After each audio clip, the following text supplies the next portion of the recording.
कलयुग के 5 ऐसे सत्य जिन्हें भगवान श्री कृष्ण ने पहले ही बता दिया था। महाभारत काल में 5 पांडवों के मन में कलयुग के बारे में जानने की बड़ी इच्छा थी, इसलिए उन्होंने एक बार भगवान श्री कृष्ण से पूछ ही लिया कि हे वासुदेव, कलयुग में मनुष्य का जीवन कैसा होगा, मनुष्य के विचार कैसे होंगे और मोक्ष की प्राप्ति कैसे होगी। यह सब सुनकर भगवान श्री कृष्ण ने 5 पांडवों से कहा कि मैं तुम्हें इसका सीधा उत्तर तो नहीं दे सकता, लेकिन तुम 5 भाई जंगल में जाओ और जो कुछ भी वहाँ दिखे मुझे आकर विस्तार पूर्वक बताना, मैं तुम्हें उसका कलयुग में प्रभाव बताऊंगा। यह सब सुनकर 5 पांडव जंगल में गए और उन्होंने वहाँ जो देखा वह देखकर वे आश्चर्यचकित रह गए। फिर 5 पांडव श्री कृष्ण को बताया कि उन्होंने वहाँ क्या देखा। सबसे पहले युधिष्ठिर ने कहा कि हे वासुदेव, मैंने पहली बार 2 सूंड वाला हाथी देखा, ये मेरे लिए बहुत आश्चर्यजनक था। तब श्री कृष्ण कहते हैं कि कल युग में ऐसे लोग राज करेंगे जो दोनों ओर से शोषण करेंगे,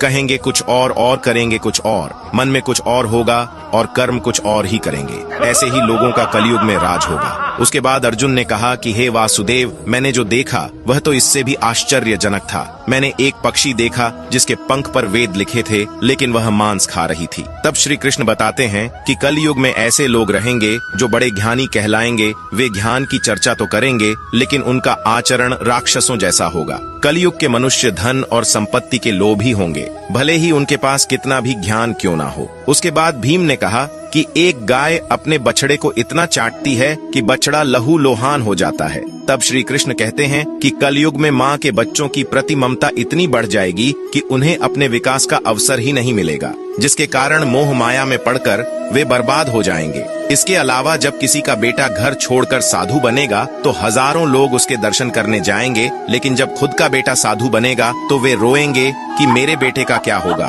कलयुग में बच्चों के प्रति ममता इतनी बढ़ जाएगी कि उसे मोह माया और परिवार में ही बांध के रखेंगे। उसके बाद सहदेव ने कहा कि मैंने 7 कुएं के बीच में एक सूखा कुआं देखा, लेकिन यह कैसे हो सकता है।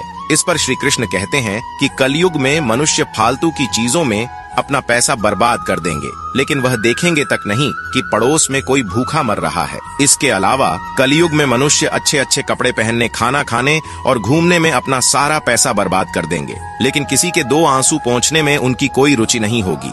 इसके बाद नकुल ने कहा कि एक चट्टान सभी पेड़ पौधे को तोड़ रहा था, लेकिन वह एक छोटे से पौधे पर टकराकर रुक जाता है। इस पर श्री कृष्ण कहते हैं कि कलयुग में लोगों का जीवन पतन हो जाएगा। ऐसे में हरि नाम का एक छोटा सा शब्द उस पतन को रोक पाएगा। अर्थात कलयुग में भी जो मनुष्य धन के लोभ को छोड़कर हरि नाम का जाप करेगा उसे कोई कष्ट नहीं होगा और मृत्यु के बाद उसे मेरी चरणों में जगह